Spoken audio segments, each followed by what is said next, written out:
정형외과 이희옥 교수입니다. 오늘은 여러분과 중국 이야기를 좀 해보려고 합니다. 미중 무역 마찰이 있었고 코로나19가 있어서 미중 간의 대결별, Great Decoupling 한다 이런 이야기가 있었습니다.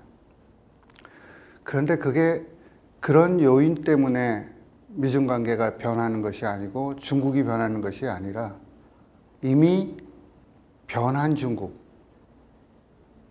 그 변한 중국에 코로나도 얹혀져 있고 미중 무역 마찰도 얹혀져 있다고 생각합니다. 그러면 중국이 어떤 꿈을 꾸고 있고 무엇을 생각하고 있고 이것이 우리한테 어떤 의미로 다가오고 있는가 하는 문제에 대해서 여러분과 이야기를 좀 나누고자 합니다.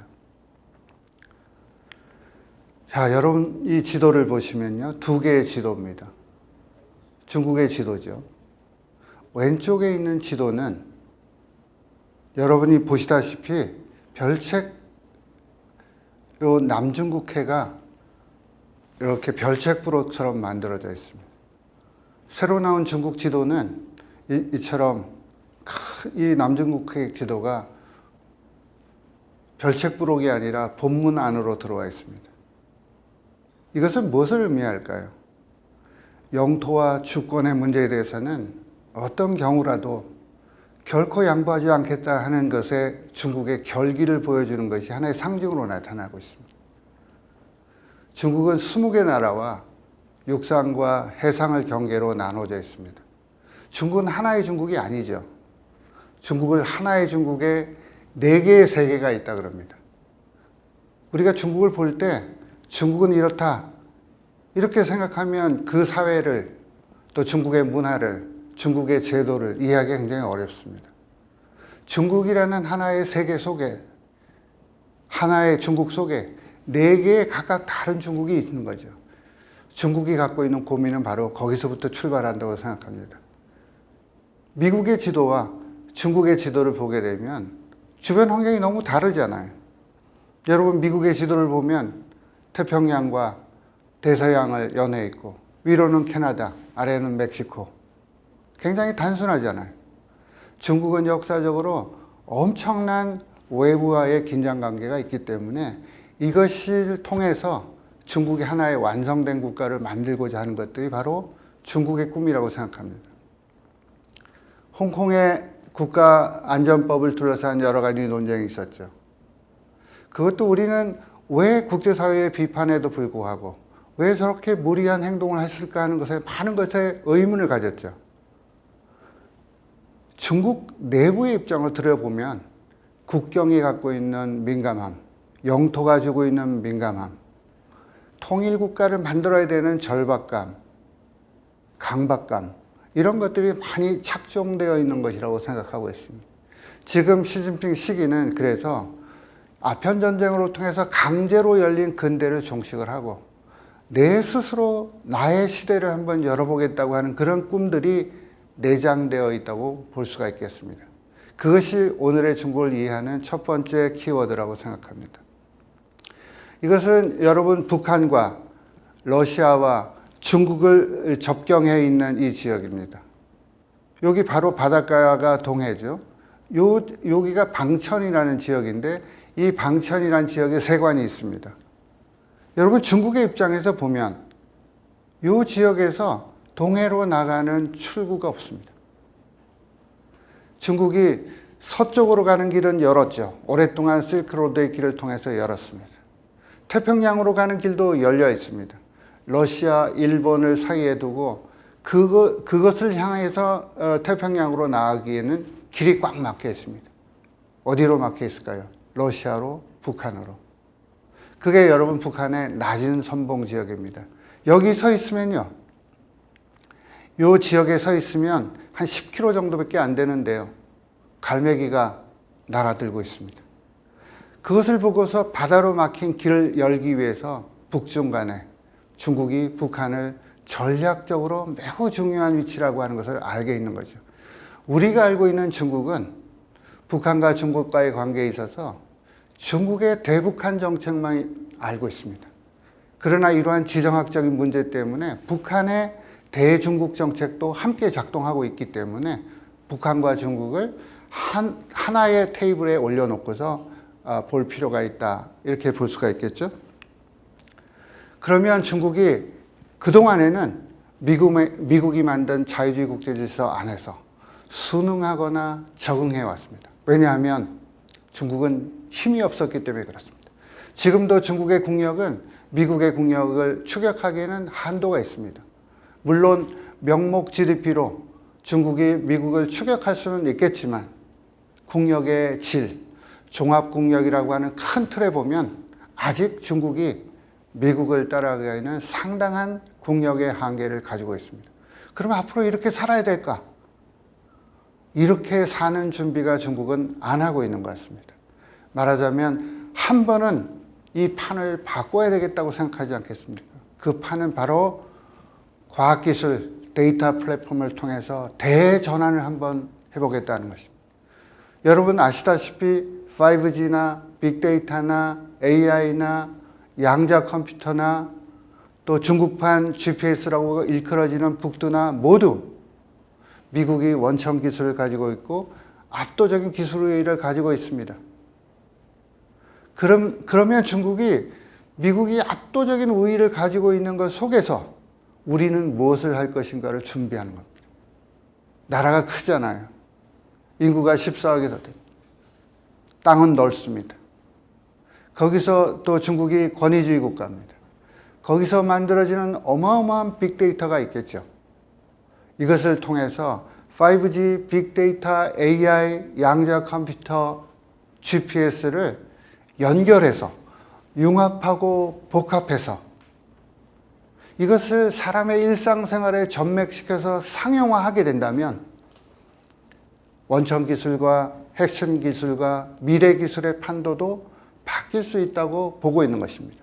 이것이 나에게 오면 세계의 판도는 바뀔 수 있다고 하는 것을 그런 생각을 하고 있는 것이죠. 팬데믹이 왔습니다. 이것을 촉발할 수 있는 훨씬 더 좋은 기회라고 생각이 되는 것이죠. 미국의 입장에서는 도저히 중국의 이런 부상들을 쉽게 용인하기가 어려워졌습니다. 그래서 앞으로 미중 간의 전략 경쟁의 양상은 비단 이러한 문제로 국한하는 것이 아니라 무역, 기술, 의료, 통화, 체제, 담론, 이데올로기, 문명에 이르기까지 모든 영역에서 미중 간의 대경쟁의 시대가 벌어질 가능성이 있다. 이렇게 볼 수 있습니다.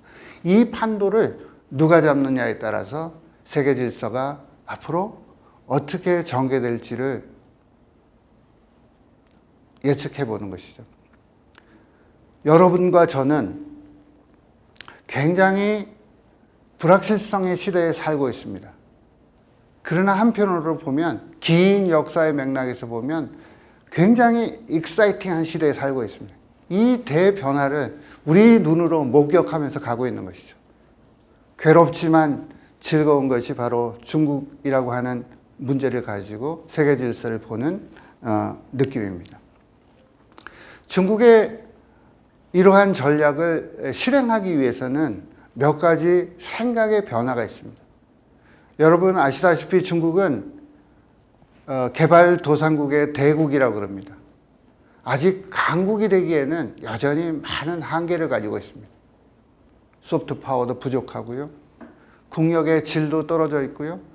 연구와 R&D, 교육의 질 또는 사회적 리스크, 정치적 리스크, 에너지 문제, 인구의 구성, 다양한 문제를 종합해 보면 중국이 여전히 개발도상국의 빅 컨트리입니다. 그것을 가지고 지금 강국화의 꿈을 변형하려고 하는데요.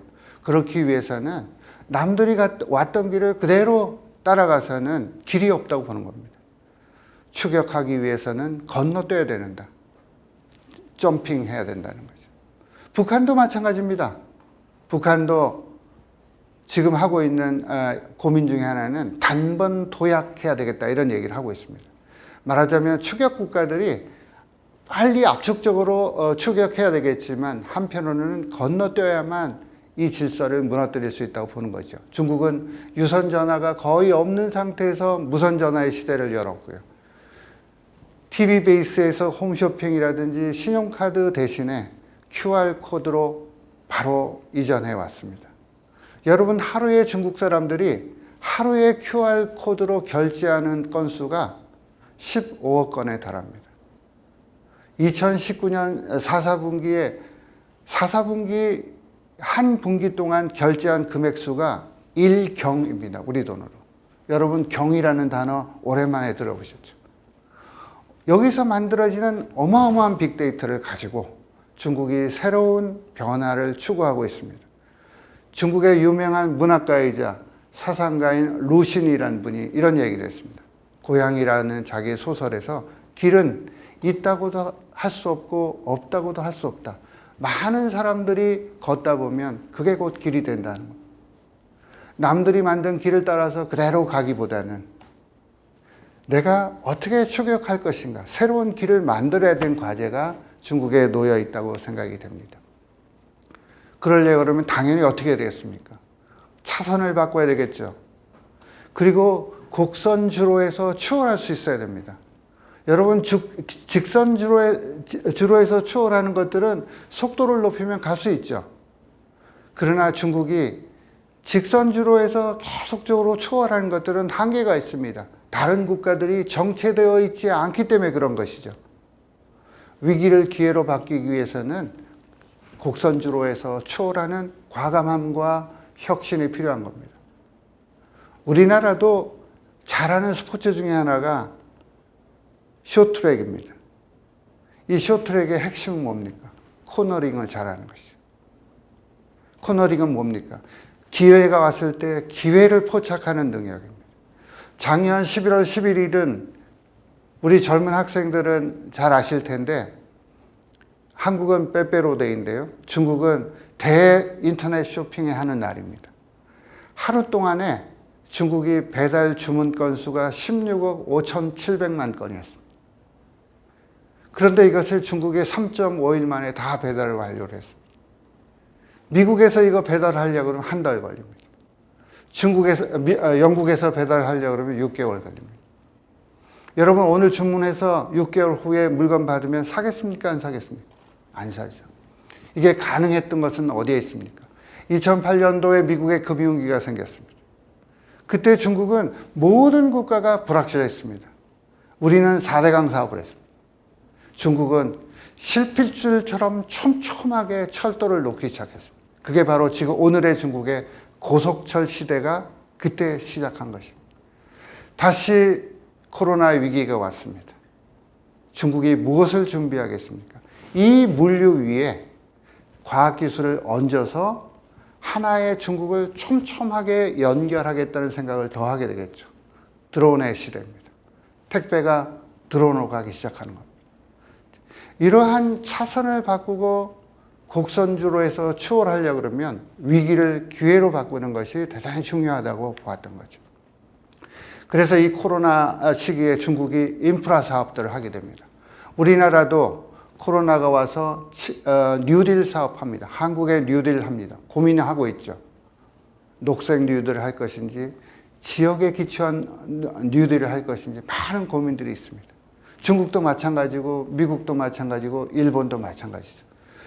그러나 중국은 코로나가 발생하기 전에 이미 7대 인프라 산업을 기획했습니다. 작년에. 그러니까 코로나가 오니까 그대로 실행하면 되는 겁니다. 7대 인프라 산업들이 방금 제가 말씀드린 것처럼 5G, 인공지능, 빅데이터, 산업인터넷, 중국이 곧 전기의 시대를 대비해야 됩니다. 전기의 부족을 감당하기 위해서는 이쪽에서 이쪽까지 연결해가는 특고압 시설이 필요하겠죠. 그리고 도시간 철도 교통의 문제, 신에너지 자동차 충전의 문제, 이런 모든 문제가 지금 벌어진 상태에서 얹혀진 정책이 아니라 준비된 정책 속에서 코로나가 덮쳤습니다. 훨씬 속도감 있게 진행할 수 있게 되겠죠. 그래서 중국은 도저히 일어날 것 같지 않은 현상이 일어나기만 한다면 거대한 변화를 일으키는 현상을 우리는 검은 백조, 블랙스완이라고 하죠. 이 건물은 보이지 않지만 이 장면은 중국의 휴대폰 제조업체인 화웨이 본사입니다. 화웨이 본사에 조그만 호수들이 이렇게 있습니다. 그 안에 블랙스완 한 마리를 띄워놨습니다. 기술자들이 지나가면서 보라는 거죠. 세상은 어떻게 바뀌나? 도저히 일어날 것 같지 않은 하나의 현상이 세상을 바꾼다. 기술자들은 바로 그것을 주목하는 것들이 미래 혁신의 길이다 하는 것을 강조하기 시작하는 것이죠. 현실에서부터 진리를 찾아야 된다 하는 것입니다. 미래는 어떻게 구성되느냐? 제가 농담처럼 한번 말씀드리면 여러분들이 지금 2020년도에서 2050년 그 계획을 세울 때는 2050년도의 세계는 어떻게 바뀔 것인가를 생각해서 세우잖아요. 그러면 2050년도 가면 그 보고서를 아무도 안 읽습니다. 왜냐하면 이미 바뀌어 있기 때문에 그렇습니다. 그런 문제가 어디에서 오는 것일까요? 대부분 우리가 예측하지 못하는 미래로부터 현실을 설계해가는 오만함에서부터 출발하는 거죠. 그럼 길은 어디 있을까요? 현실에 가려져 있는 것에서부터 미래를 발견하고 구성해야만이 미래가 제대로 볼 수 있다고 하는 것이죠.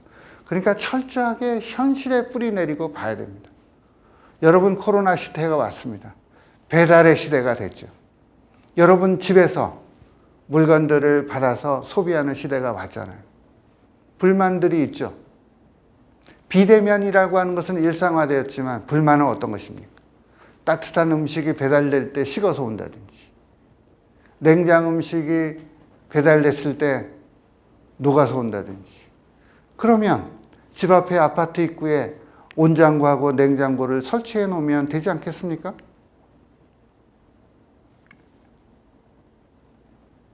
그러면 매달 몇 시쯤에 최적의 온도를 찾을 수 있지 않겠습니까? 그게 시작이 됐습니다. 안면인식 기술이 아주 보편화되었고요. 의사들은 세균에 대한 공포가 있죠. 의사들은 로봇 차를 통해서 의료약품이 배달이 되고 의사는 찾아러 갑니다. 우리가 코로나가 처음 출발했을 때 우리가 공포 심리가 있었죠. 병원 근처에도 가기 싫어했습니다. 혹시나 오염될까 봐. 의사들은 더 하겠죠. 많은 환자들을 접촉해야 될 때. 그때 등장한 것이 바로 로봇 차들이 의약품을 싣고 의사한테 배달해 나갑니다. 물류단지에서 이게 바로 여러분 배달하는 로봇 차들의 등장이고 상용화가 시작이 되었습니다. 현실에서 필요한 것들을 정확하게 제공해 주면서 만들어지는 것. 현실은 진리를 검증하는 유일한 방법이다. 이렇게 볼 수가 있겠습니다. 여러분, 돼지도 하늘을 날 수 있다 이런 말이 있습니다. 돼지가 어떻게 하면 하늘을 날 수 있을까요? 태풍이 오는 길목에 돼지를 놔두면 날아갑니다. 미래의 변화가 오는 길목에 서 있으면 날아가는 거죠. 우리가 온라인 원격 의료, 원격에 대한 많은 문제가 있습니다. 중국의 코로나 바이러스 기간 동안에 원격 의료 어플리케이션의 10배 성장을 했습니다. 여기에 플랫폼 방문자가 연인원 11억 명이 여기에 참여했습니다. 60만 명에 달하는 의사들이 플랫폼에 가입되어 있습니다. 약 10,000개 이상의 병원들이 가입되어 있습니다. 이를테면 원격 의료의 대전환. 이것은 물리적으로 비대면이라고 하는 것들이 가져온 것들이 반드시 풀어야 되는 문제잖아요.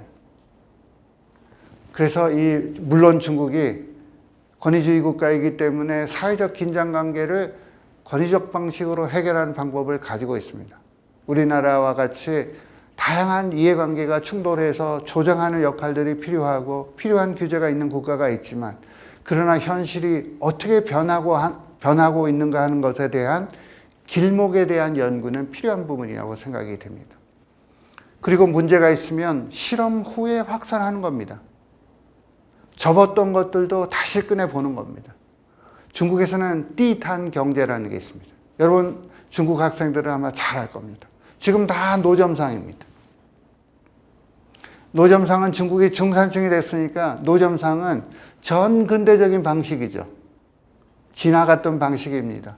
노점상으로부터 슈퍼마켓을 가고 백화점이 가고 중산층이 만들어지고 새로운 소비가 만들어지는데 지금 북경의 골목마다 아파트마다 노점상이 설치되어 있습니다. 지금 경제를 살리지 않으면 길이 없다는 겁니다. 막연한 현실 속에 경제가 살아나지 않는다고 보는 겁니다. 그래서 대자판의 시대를 열었습니다. 대자판의 시대를 여는 것들은 굉장히 기민했기 때문에 가능한 겁니다. 마스크 생산, 중국이 76시간 만에 마스크 생산을 시작했습니다. 공장 만들고 생산까지.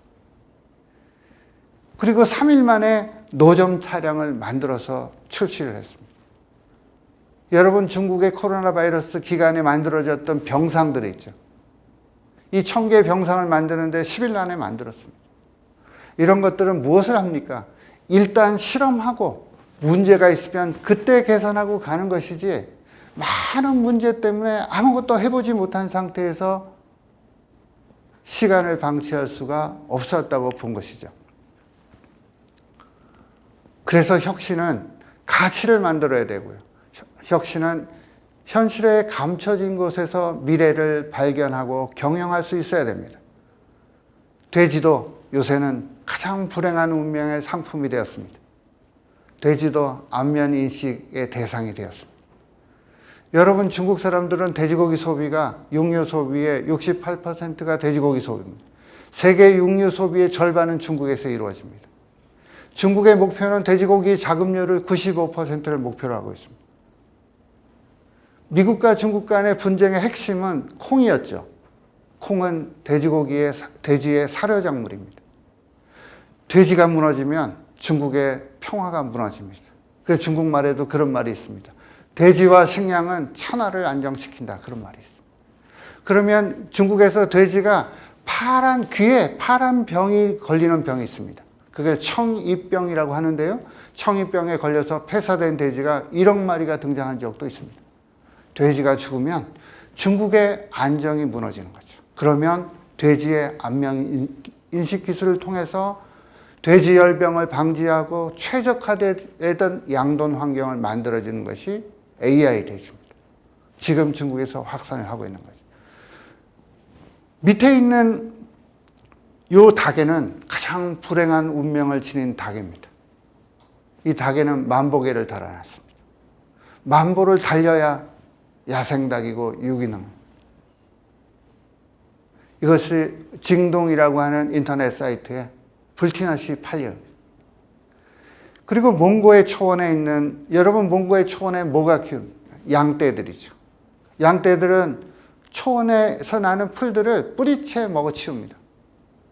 가장 불행하게도 사막화의 원인은 양떼들의 초원의 습격이 있습니다. 그러면 어떻게 해야 됩니까? 나무를 심는다고 해결이 되는 것은 아니죠. 근본적으로 발상을 전환하는 것. 그것이 바로 양 대신 닭을 키우는 방법을 실험해 봅니다. 닭을 중요한 행위자로 놓고 생각해 보는 겁니다. 닭이 머리가 나쁘죠. 초원에서는 닭들도 자유롭게 환경을 만들어주면 삽니다. 그리고 닭이 초원을 보호하는 역할을 하고 거기 주민들은 이 신선한 닭을 북경이나 외곽에 팔면서 유기농 시장들을 개척해 나가고 있습니다. 그리고 자율자동차 시대를 앞서가는 핵심은 자율자전거를 만들면 됩니다. 청와대학의 연구팀들이 네이처라고 하는 유명한 여러분 과학기술의 아주 탑티어 잡지에 자율자전거의 기술들을 실었습니다. 자율자동차보다 자율자전거가 난도는 100배 이상 높겠죠. 수없이 많은 변수를 극복해야 되는 것이 자율자동차의 기술입니다. 그런데 거기에 자율자전거의 기술이 얹혀진다면 이것은 엄청난 폭발적인 시너지를 만들어낼 수 있다고 보고 있습니다. 자, 이러한 중국과 우리는 어떻게 마주해야 될까 하는 것이 우리의 과제로 있습니다. 중국은 협력적인 중국이 있고요. 중국이 경제 발전을 하게 되면 민주 발전도 해서 국제사회와 평화롭게 지내는 협력적인 중국이 있고요. 또 하나는 힘이 커지니까 내 의지를 투사해야 되겠다고 하는 공세적인 중국도 있습니다. 그리고 토크빌의 역설처럼 경제 발전이 이루어지게 되면 오히려 정치가 불안해져서 혼란스러운 중국이 생길 수도 있겠다는 세 가지의 중국의 변화가 있습니다. 우리는 이러한 중국에 대해서 어떻게 대비하고 맞아야 할 것인지가 우리에게 주어진 과제인 것이죠. 그러나 중국의 위협도 있고 중국의 기회도 있습니다. 지금까지 한국 경제 성장은 중국의 성장에 기인한 바가 큽니다. 우리가 위협과 기회를 구성하는 것을 미국이 보는 중국의 위협과 일본이 보는 중국의 위협과 한국이 보는 중국의 위협은 달라져야 되는 거죠. 미국이 보는 중국의 기회와 일본이 보는 중국의 기회와 우리가 보는 중국의 기회가 달라져야 됩니다. 그것이 바로 한국이 중국을 보는 한국적 방법입니다. 탈중국화의 문제, 요새 많이 진행이 되고 있는 것이죠. 경제 번영 네트워크라든지 미국의 대중국 전략 보고서에서 보면 함께 중국을 공격하자, 함께 중국을 베싱 때리자 하는 겁니다. 이 탈중국화가 우리에게 대안인지 하는 문제에 대해서도 근본적인 생각이 필요합니다. 우리의 중국이 필요한 겁니다.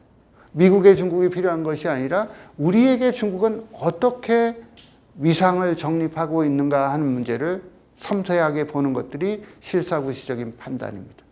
우리에게는 물론 중국이 여러 가지 어려움이 있습니다. 안보 리스크가 있고요. 문화 리스크도 있고 경제 리스크가 있습니다. 일종의 트릴레마죠. 삼중고에 직면해 있습니다. 중국이 이런 식으로 발전하게 되면 한국과 중국이 이데올로기, 정치체제 이러한 데서의 가치의 거리가 벌어질 위험이 있겠죠. 또 중국과 한국 사이에는 역사의 기억이 있습니다. 어떤 국가가 힘이 강하잖아요. 의지가 없으면 위협이 아니죠. 어떤 국가가 의지는 강한데 힘이 없으면 위협이 아닙니다. 그런데 한중간에는 불행하게도 역사의 기억이라고 하는 것이 내장되어 있습니다. 작은 문제에 대해서 매우 정서적으로, 인식적으로 반응하게 되는 거죠. 이런 문화적 리스크가 있습니다. 경제 리스크도 있습니다. 한중 관계는 더 이상 보완적인 경제관계라기보다는 치열하게 경쟁하는 경쟁력 국면에 진입을 했습니다. 이러한 상태에서 우리의 산업의 포트폴리오, 대중국 진출의 투자와 무역 전략을 모두 새롭게 구성해야 되는 과제가 남아 있습니다. 그러면 한국이 사는 길은 우리가 사자에게 절대로 잡히지 않는 가젤이 되어야 됩니다. 그것은 바로 값비싼 신호를 가지고 있어야 되는 것인데요. 이 가젤은 실제 정글의 법칙에서는 사자가 가젤을 잡으러 옵니다. 그런데 한 가젤은 도망가지 않고 그 자리에서 1m를 필사적으로 뜁니다. 죽음을 각오하고 뜁니다. 그러면 막 다가오는 사자가 눈앞에서 뛰는 가젤을 피해서 멀리 달리는 가젤을 잡으러 갑니다. 사자는 왜 이렇게 판단했을까요? 눈을 보니까 이 무리들 중에서 이놈이 제일 잘 뛰는 놈이에요. 내가 잡으러 가는데 비용이 너무 많이 드는 겁니다. 우리에게 사자에게 잡히지 않는 가젤이 되는 값비싼 신호를 가지고 있느냐. 개인이든 기업이든 사회든 국가든 그것이 바로 오늘의 중국을 극복하는 방법입니다. 그것이 패스트, 퍼스트 무버가 돼야만 우리가 중국 문제를 우리 문제에 놓고 해결할 수 있는 것이 아닌가 하는 생각이 듭니다. 감사합니다.